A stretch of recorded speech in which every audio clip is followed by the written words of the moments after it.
नमस्कार दोस्तों, चैनल पे आप सभी का बहुत-बहुत स्वागत है। तो दोस्तों हम इस वीडियो में डिस्कस करेंगे पोस्ट कोड 967 डिस्पेंसर का जो एग्ज़ाम हुआ है हाल ही में, और उसकी जो आंसर की अभी आई थी। तो हम इसका सिंपली जो है क्या-क्या आंसर्स हैं इस क्वेश्चन पेपर में, जो क्वेश्चन पूछे गए थे, फार्मर रिलेटेड पार्ट है उसके बारे में डिस्कस करेंगे, और जो भी हमारे डाउट्स होंगे उनको क्लियर करते चलेंगे। तो क्वेश्चन नंबर 1 जो है फार्मर पार्ट में क्या है, सीटीडीएस इज़ एब्रिविएशन फॉर। दोस्तों इस क्वेश्चन का राइट आंसर हमारे पास हो जाएगा ऑप्शन नंबर डी। सिंपल सा क्वेश्चन है, कंट्रोल्ड ड्रग डिलीवरी सिस्टम जो है सीडीडीएस की एब्रीविएशन है।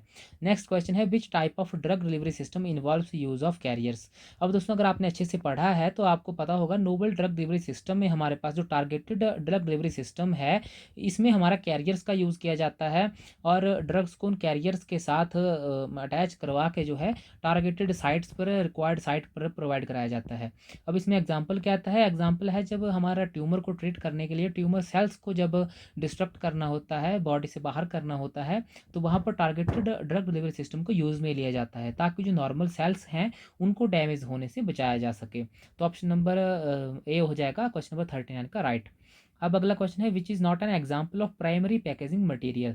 देखिए कैप, लाइनर एंड बॉटल ये हमारे प्राइमरी पैकेजिंग मटेरियल में आते हैं, क्योंकि यहाँ पर अगर हम किसी भी पैकिंग को देखें तो वो या तो उसमें कैप भी लगी होती है, उसमें लाइनर यानी कि कवरिंग भी होती है, और बॉटल भी एक प्राइमरी पैकेजिंग है, कोई भी चीज़ हमारी बॉटल में पैक की जाती है। लेकिन बैरल हमारा जो है ये प्राइमरी पैकेजिंग मटेरियल का हमारे पास एग्जाम्पल नहीं है, तो ऑप्शन नंबर डी राइट हो जाएगा। अब दोस्तों हमारा जो नेक्स्ट क्वेश्चन है वो क्या है, a closure that is pushed into the container's neck is blank type. तो देखिए प्लग टाइप, ये इसका राइट आंसर हो जाएगा। जो हमारे कंटेनर होते हैं उनके क्लोजर, जो नेक पार्ट जो रहता है वहाँ पर जो हमारा पुश किया जाता है क्लोजर, उसको कहते हैं प्लग टाइप क्लोजर। जैसे ये हमारा समझ लीजिए कोई कंटेनर है इस तरह का, और इसकी नेक है तो इसमें पुश किया जाएगा, तो ये प्लग टाइप का ये क्लोजर हमारा रहता है। अगला हमारा क्वेश्चन है दोस्तों, which is an example of natural non saccharide sweetening agent. Natural non saccharide यानी कि सेकेराइड जो है नहीं होना चाहिए, और हमारा नेचुरल स्वीटनिंग एजेंट है। तो देखिए सुक्रोज हमारा डाइसेकेराइड है, ग्लूकोज हमारा मोनोसेकेराइड है, हनी भी हमारा, इसमें हमारा फ्रक्टोज एंड ग्लूकोज दोनों प्रेजेंट होते हैं, तो ये हमारा भी यहाँ पर सेकेराइड्स प्रेजेंट होते हैं हनी में भी। तो ये तीनों तो ऑप्शन कट होके बचा ऑप्शन नंबर सी, तो ये हमारा जो है हो जाएगा right answer. Option number C is right answer.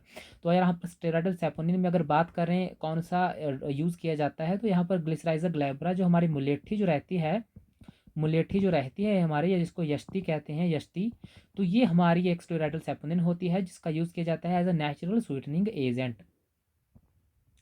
Next दोस्तों हमारा क्वेश्चन है, which is not true for large volume parenterals. देखिए delivered usually in volume of 100 ml और मोर, राइट है, ये स्टेरल फॉर्मुलेशन होती है, बिल्कुल सही। Usually feed body with electrolyte and nourishment, तो ये तीनों ही ऑप्शन हमारे राइट हैं। वहीं यहाँ पर इंटेंडेंट फॉर मल्टीपल डोज, तो इसके लिए जो है लार्ज वॉल्यूम पेरेंट्रल्स यूज़ नहीं किए जाते, मल्टीपल डोजेज के लिए नहीं किए जाते, तो यहाँ पर ये ऑप्शन हमारा राइट हो जाएगा, this is not true for large volume parenterals. दोस्तों नेक्स्ट जो हमारा क्वेश्चन है, which is an example of non clinical basis of hospital classification. तो यहाँ पर नॉन क्लिनिकल बेसिस पे पूछा है, तो यहाँ पर यूनानी हॉस्पिटल, तो देखिए क्लिनिकल बेसिस पे क्लासिफिकेशन हो गई, यूनानी हॉस्पिटल है, यानी कि यूनानी सिस्टम ऑफ मेडिसिन के थ्रू यहाँ पर ट्रीटमेंट दिया जाएगा। होम्योपैथी का मतलब homeopathic medicine of system of medicine के थ्रू ट्रीटमेंट होगा। कैंसर हॉस्पिटल, ये भी एक डायग्नोस्टिक पर्पज, ट्रीटमेंट पर्पज पर हॉस्पिटल की क्लासिफिकेशन हो गई, यहाँ पर सिर्फ कैंसर पेशेंट्स का इलाज किया जाएगा। सिविल हॉस्पिटल, तो ये हमारा नॉन क्लिनिकल बेसिस पे एग्जाम्पल हो गया सिविल हॉस्पिटल, तो ये हमारा ऑप्शन नंबर सी राइट हो जाएगा।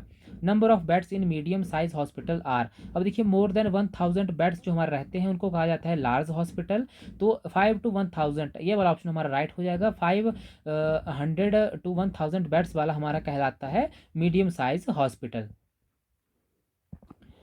नेक्स्ट हमारा क्वेश्चन है दोस्तों, which is not a function of PTC. PTC का मीनिंग है pharmacy and therapeutic committee. Option number A देखिए, development comply rectify the hospital formulary system, तो ये भी सही है। Developing return policy procedure for use of drugs, बिल्कुल right. Developing policies regarding the drug safety, ये भी राइट है। ये तीनों ही हमारे पीटीसी के फंक्शन होते हैं। Developing procedure for routine surveillance and review of hospital sanitisation, तो ये हमारा पीटीसी का फंक्शन नहीं रहता, ये हमारा जो है हॉस्पिटल के फंक्शंस में आता है, तो यहाँ पर ऑप्शन नंबर डी हमारा राइट हो जाएगा, this is is not a function of PTC. Next हमारा क्वेश्चन है इन ABC analysis A class is. अब एबीसी एनालिसिस आप सभी ने पढ़ रखा होगा, तो ए क्लास हमारा बताता है items of 10% of total items but 70% of total cost of items. तो ऑप्शन नंबर ए हमारा राइट हो जाएगा। इसका सिंपली मीनिंग है कि हॉस्पिटल में अगर 100 आइटम्स रखी हैं तो ये हमारा एबीसी एनालिसिस में ए क्लास में 10 आइटम्स आएंगी, लेकिन ये 100 में से जो 10 आइटम्स हैं वो बाकी की जो 70 आइटम्स हैं हमारे पास उनसे ज़्यादा प्राइस इनका होगा। इन 70 का मिला के जितना प्राइस नहीं होगा जितना कि इन 10 का मिला के हो जाएगा। तो ये हमारे पास एक्सपेंसिव आइटम्स के लिए एक क्लास हमारी रहती है। तो एबीसी एनालिसिस वाले क्वेश्चन में हमारा ऑप्शन नंबर ए हमारा यहाँ पर राइट हो जाएगा। दोस्तों हमारा नेक्स्ट क्वेश्चन है magnesium oxide in example of mechanical antidote, systemic antidote, universal antidote. तो देखिए तीनों हमारे आंसर्स नहीं होंगे। Magnesium oxide is an example of chemical antidote, तो ऑप्शन नंबर बी हमारा राइट हो जाएगा। Ketose sugar erythrulose is. तो देखिए जो कीटोज शुगर है इसमें 4 कार्बन आइटम्स हमारे प्रेजेंट रहते हैं। ये जो एरिथ्रोलोज का यहाँ पर बात की गई है तो इसमें 4 हमारे जो है कार्बन आइटम्स रहते हैं CH2OH, और यहाँ पर डिपेंड करता है यहाँ पर डी या एल के बेसिस पर जो है यहाँ पर कार्बोहाइड्रेट्स की क्लासिफिकेशन की जाती है। तो यहाँ पर अगर दाईं तरफ हमारा जो है राइट हैंड साइड में अगर OH प्रेजेंट है तो डी टाइप हो गया, और लेफ्ट हैंड साइड में हमारा OH प्रेजेंट है, ये CH2OH जो लास्ट वाला कार्बन है इसके ऊपर की मैं बात कर रहा हूँ, अगर ये OH हमारा लेफ्ट हैंड साइड में होता है तो एल टाइप में आ जाता है, तो इसको हम एल एरिथ्रोलोज कहते हैं। तो ये 4 कार्बन है, तो ये एरिथ्रोलोज में 4 कार्बन है, तो इसका मतलब इसका आंसर हो जाएगा ऑप्शन नंबर बी टेट्रोज। तो ऑप्शन नंबर बी हमारा राइट आंसर हो जाएगा। दोस्तों नेक्स्ट जो हमारा क्वेश्चन है which is an example of conjugated protein. देखिए कंजुगेटेड प्रोटीन किसे कहते हैं, जिसमें एक नॉन कोई ऐसा स्ट्रक्चर कोई ऐसा कंपाउंड जिसमें एक पार्ट तो नॉन प्रोटीन हो, सेकंड पार्ट हमारा प्रोटीन का हो। नॉन प्रोटीन पार्ट को कहा जाता है प्रोस्थेटिक ग्रुप। तो यहाँ पर हमारे पास एग्जाम्पल क्या आ जाएगा, ग्लाइकोप्रोटीन। देखिए अल्बुमिन, पेप्टोन, ग्लूटिलिन ये तो हमारे प्रोटीन के एग्जाम्पल हो गए। ग्लाइकोप्रोटीन हमारा कंजुगेटेड प्रोटीन है क्योंकि इसमें नॉन प्रोटीन पार्ट ग्लाइको है, कार्बोहाइड्रेट है, और प्रोटीन पार्ट हमारा ये प्रोटीन पार्ट है। इसके अलावा और क्या एग्जाम्पल हो सकते हैं, मेटालोप्रोटीन हो सकता है, लाइपोप्रोटीन हो सकता है। इस तरह के और कई एग्जाम्पल्स जो है कंजुगेटेड प्रोटीन की कैटेगरी में आ सकते हैं। नेक्स्ट हमारा क्वेश्चन है पेप्टाइड बॉन्ड इज। तो देखिए पेप्टाइड बॉन्ड का स्ट्रक्चर किस तरह का होता है, यहाँ पर अगर मैं ड्रॉ करूँ तो C डबल बॉन्ड ONH, ये हमारे पास कौन सा होता है, पेप्टाइड बॉन्ड। तो ये वाला बॉन्ड हमारा पेप्टाइड बॉन्ड है, तो सिंगल बॉन्ड है, तो कोवलेंट बॉन्ड के कैटेगरी में आता है। ऑप्शन नंबर ए हमारा राइट हो जाएगा। Which one of the following is not a phospholipids.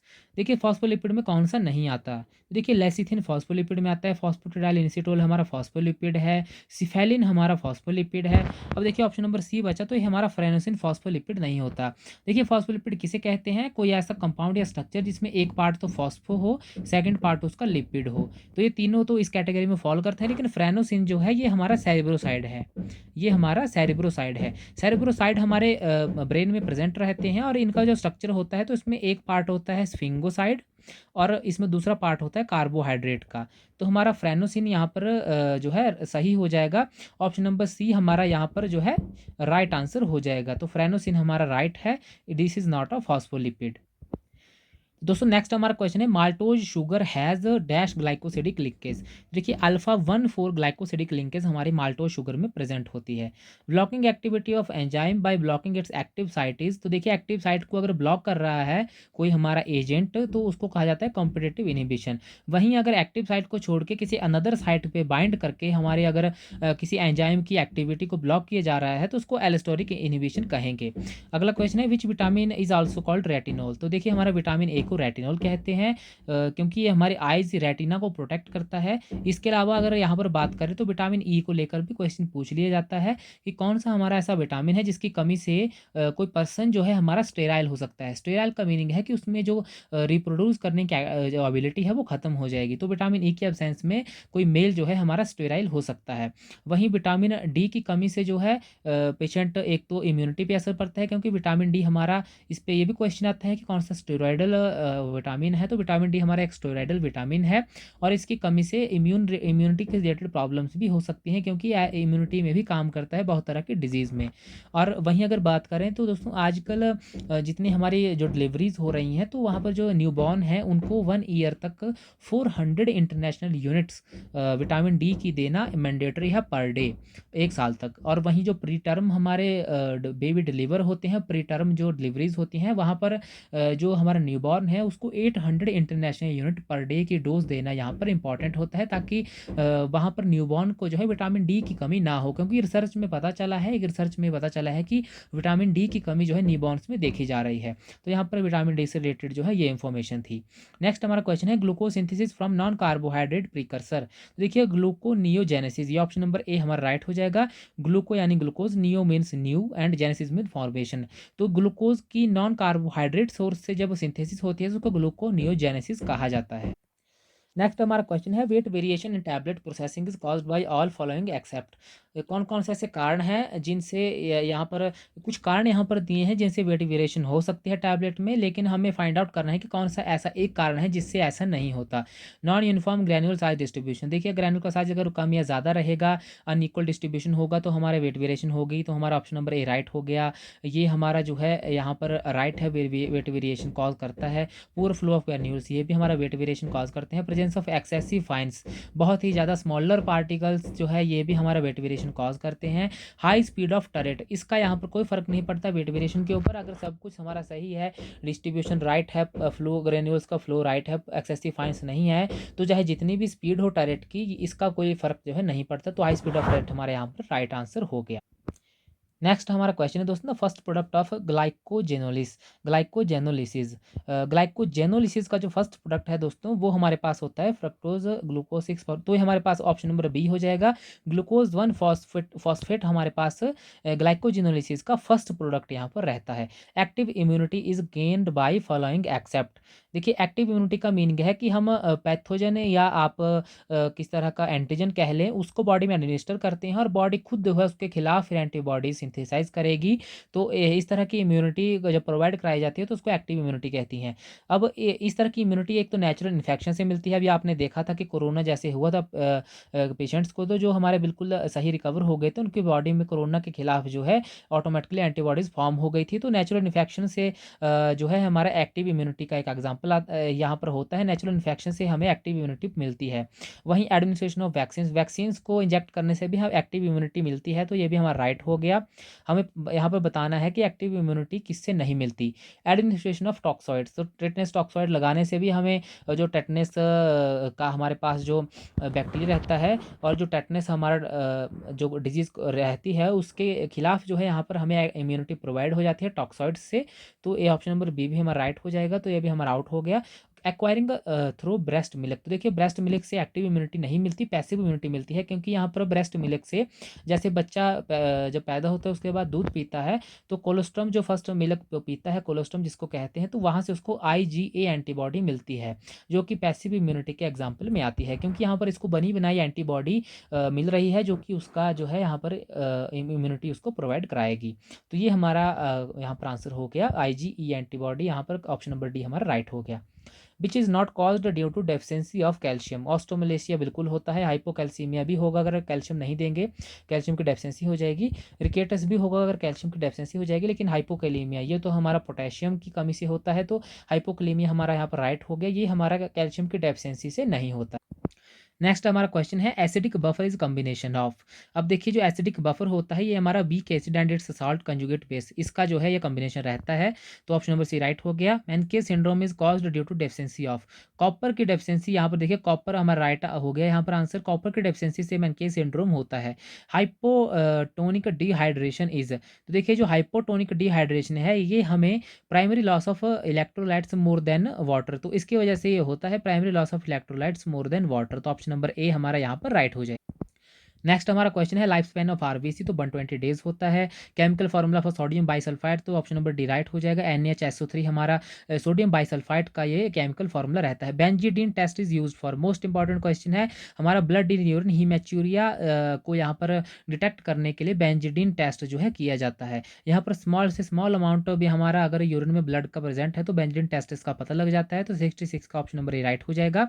वही नेक्स्ट जो है हमारा क्वेश्चन है वो ये है, drug injection directly into sub arachnoid spinal cord is called intraocular route, depot route, transdermal route, तो ये सभी कैंसिल हो जाएंगे। इंट्राथेकल रूट जो है, इंट्राथेकल रूट से सर सब अरेक्नोइड या स्पाइनल कॉर्ड में जो है हमारा इंजेक्शन इंजेक्ट किया जाता है। नेक्स्ट हमारा क्वेश्चन है, which of the following oxygen is used, तो देखिए कार्बन मोनोऑक्साइड की पॉइजनिंग में इस ऑक्सीजन का यूज किया जाता है, ताकि कार्बन मोनोऑक्साइड जो कि हीमोग्लोबिन के साथ बाइंड हो गई है, स्ट्रांगली बाइंड कर जाती है, उसको यहाँ पर जो है रिवर्स किया जा सके और हीमोग्लोबिन की जगह ऑक्सीजन जो है हीमोग्लोबिन के साथ बाइंड करके ऑक्सी हीमोग्लोबिन की फॉर्मेशन कर सके। तो यहाँ पर कार्बन मोनोऑक्साइड पॉइजनिंग को रिवर्स करने के लिए ऑक्सीजन का यूज यहाँ पर किया जाता है।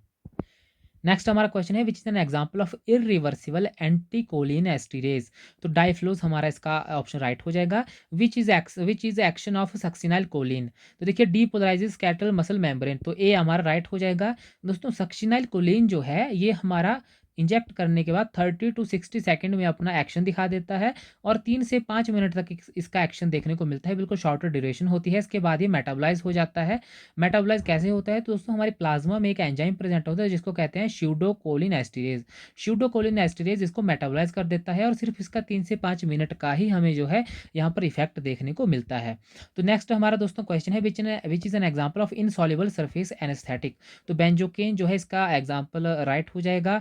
आप सॉल्युबल और इनसॉल्युबल के बेसिस पे सरफेस एनेस्थेटिक ये वाला जो क्लासिफिकेशन एनेस्थेटिक की इसको जरूर पढ़ें, तो ऑप्शन नंबर सी आपका यहाँ पर राइट हो जाएगा। तो दोस्तों नेक्स्ट जो क्वेश्चन है, N example of sulpho anilide एनसेड is, sulpho anilide एनसेड का example option number B nimesulide हो जाएगा, ये राइट है। एक्शन ऑफ माइड्रियाटिक्स इज, तो देखिए अगर आपको याद रखना हो माइड्रियाटिक्स से कौन सा एक्शन होता है, तो यहाँ से इस डी से आप याद रखें, माइड्रियाटिक्स में ये डी बताता है डायलेशन को, तो यहाँ पर डायलेट प्यूपिल ये हमारा राइट हो जाएगा। वहीं अगला क्वेश्चन है, प्रोक्सिटिन बिलोंग्स टू विच क्लास, तो यहाँ पर ये क्लास को बिलोंग करती है, उसका नाम है SSRI, selective serotonin reuptake inhibitor. तो यहाँ पर ऑप्शन कौन सा है, option number C serotonin reuptake inhibitor यहाँ पर इसका राइट हो जाएगा। इसके अलावा ड्रग फ्लॉक्सिटिन जो है इस क्लास में आती है और भी बहुत सारे ड्रग्स हैं, आप जो है बुक खोल के उनको पढ़ सकते हैं। नेक्स्ट जो हमारा क्वेश्चन है दोस्तों वो क्या है, फ्रूसोमाइडेज, तो देखिए फ्रूसोमाइड एक लूप डायरेटिक्स है, बिल्कुल सिंपल सा क्वेश्चन था। Dilute HNO3 is used in limit test of chloride, तो देखिए जो HNO3 नाइट्रिक एसिड का यूज किया जाता है लिमिट टेस्ट ऑफ क्लोराइड में, तो ये किया जाता है to prevent precipitation of other radicals. दोस्तों देखिए जो रेडिकल्स प्रेजेंट होते हैं हमारे सैंपल में, अगर वो हमारा रिएक्ट कर जाएंगे लिमिट टेस्ट ऑफ क्लोराइड में, तो यहाँ पर एरर आने के चांसेस होते हैं, इसलिए HNO को यहाँ पर डाला जाता है ताकि इन फ्री रेडिकल्स को HNO जो है हमारा नाइट्रिक ऑक्साइड कंज्यूम करके इंटरफेरेंस से रोक सके। तो इसीलिए ऑप्शन नंबर डी हमारा यहाँ पर राइट हो जाए। अब दोस्तों नेक्स्ट हमारा क्वेश्चन है, which drug is unstable in acidic medium, देखिए एम्पिसिलिन, अमोक्सिसिलिन, डिक्लॉक्सासिलिन, ये तीनों ही हमारी एसिड स्टेबल एंटीबायोटिक्स हैं, पेंसिलिन एंटीबायोटिक्स हैं, लेकिन पेंसिलिन जी हमारी एसिड में अनस्टेबल होती है, तो हमारे पेंसिलिन डी जी जो है यहाँ पर राइट आंसर हो जाएगा। सिप्रोहेप्टाडीन इज, अब देखिए जो सिप्रोहेप्टाडीन है दोस्तों ये हमारा यहाँ पर होता है सेरोटोनिन एंटागोनिस्ट, ये इसका जो है आंसर हमारा राइट हो जाएगा। ये सेरोटोनिन एंटागोनिस्ट होता है। इसके अलावा दोस्तों सिप्रोहेप्टाडीन की एक और एक्टिविटी होती है H1 ब्लॉकिंग, तो ये H1 ब्लॉकर भी होता है, एक एंटी हिस्टामिनिक एक्टिविटी भी सिप्रोहेप्टेडिन की रहती है, तो हमारा ऑप्शन नंबर बी राइट हो जाएगा। नेक्स्ट हमारा क्वेश्चन है, ग्रीन वाइट्रियल इज सिनोनियम फॉर, तो ऑप्शन नंबर है copper sulphate, sodium sulphate, ferrous sulphate, potassium sulphate. तो दोस्तों जो ग्रीन वाइट्रियल है ये सिनोनिम होता है फेरस सल्फेट का, क्योंकि ये जो फेरस सल्फेट होता है ये हमारा ब्लूइश ग्रीन कलर का एक क्रिस्टलाइन कंपाउंड होता है, जिसको कि ग्रीन वाइट्रियल के नाम से भी जाना जाता है। वहीं फेरस सल्फेट का दोस्तों जो इंपॉर्टेंस है, तो आप देखिए जो आयरन की टैबलेट्स होती हैं उनमें जो कॉम्पोनेंट होता है वो फेरस सल्फेट जो है ऐड रहता है, ताकि आयरन डेफिशिएंसी को ट्रीट किया जा सके। तो यहाँ पर 79 का ऑप्शन नंबर सी राइट हो जाएगा। Hydrogen peroxide is produced by adding dash to sulphuric acid, देखिए सोडियम परऑक्साइड को जैसे ही सल्फ्यूरिक एसिड में ऐड किया जाता है, सोडियम परऑक्साइड के ऐड होते ही यहाँ पर हम सल्फ्यूरिक एसिड में यहाँ पर हाइड्रोजन परऑक्साइड जो है फॉर्म हो जाती है। तो ऑप्शन नंबर 80 का सॉरी क्वेश्चन नंबर 80 का ऑप्शन नंबर ए हमारा राइट हो जाएगा। तो इथोसक्सिमाइड एक्ट्स बाय, देखिए इथोसक्सिमाइड हमारी एंटी एपिलेप्टिक ड्रग का एक एग्जांपल है। इनहिबिटिंग पॉजिटिव फीडबैक लूप, तो ये हमारा नहीं ऐसा नहीं करती। Interaction with voltage gated sodium channel का कोई रोल नहीं है। एक्टिंग ऑन गावा रिसेप्टर्स और antagonism of voltage gated calcium channel, इन दोनों में से कोई एक आंसर हो सकता है, क्योंकि हमारे ज़्यादातर जो हमारे मेजर जो इनका मैकेनिज्म रहता है एंटी एपिलेप्टिक ड्रग्स का, तो ये गावा रिसेप्टर्स को एक्टिवेट करके जो यहाँ पर हाइपर पोलराइजेशन कॉज करके क्लोराइड को रिलीज़ करके यहाँ पर जो हमारे ब्रस्ट फायरिंग हो रही है न्यूरॉन्स में उनको रोकती है। तो देखिए यहाँ पर जो गावा वाला जो मैकेनिज्म है ये इथोसक्सीमाइड का नहीं होता, ये ऑप्शन भी हमारा कट हो जाएगा। इथोसक्सीमाइड यहाँ पर वोल्टेज गेटेड कैल्शियम चैनल, यहाँ पर स्पेसिफिकली दोस्तों अगर बात करें तो जो टी टाइप के कैल्शियम चैनल होते हैं, टी टाइप कैल्शियम चैनल्स, उनको यहाँ पर ये ब्लॉक करता है इथोसक्सीमाइड, और जो न्यूरॉन फायरिंग जो हो रही है, न्यूरॉन बस्टिंग जो हो रही है उसको स्टॉप करता है, जिससे कि सीजर्स हमारे कंट्रोल रहते हैं इथोसक्सीमाइड के यूज़ करने से। तो ऑप्शन क्वेश्चन नंबर 81 का ऑप्शन नंबर हमारा सी यहाँ पर राइट हो जाएगा। तो दोस्तों अभी इस वीडियो में यहीं तक डिस्कस करते हैं, क्योंकि वीडियो लंबा हो जाएगा बहुत ज़्यादा। तो नेक्स्ट पार्ट में अगले क्वेश्चंस को डिस्कस करेंगे, और बेसिकली फार्मा पार्ट को ही हम यहाँ पर डिस्कस करेंगे, क्योंकि हमारा जो रिलेटेड पार्ट है वो यही है। तो पार्ट 2 में जो है बाकी के क्वेश्चंस जो है डिस्कस करेंगे in part 2। Thank you so much दोस्तों, अगर आपको वीडियो पसंद आया तो वीडियो को लाइक करें। Thank you so much. मैं हूँ आपका अपना फार्मेसी ऑफिसर अनमोल भाटिया।